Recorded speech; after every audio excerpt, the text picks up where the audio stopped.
পরলোকবাদ সম্বন্ধে শ্রীরামকৃষ্ণ বলছেন যে যত সময় পর্যন্ত পূর্ণ জ্ঞান প্রাপ্তি না হচ্ছে তত সময় কিন্তু তাকে আসতে হবে।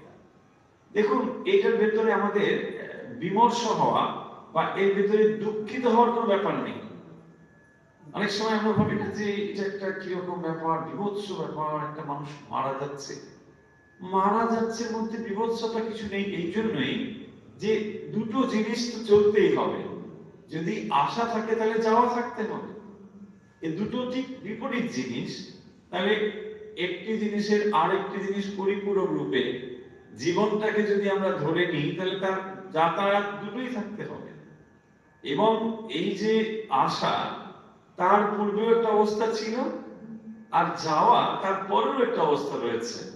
এটা কি বলছেন? পরলোকবাদ। তার মানে যখন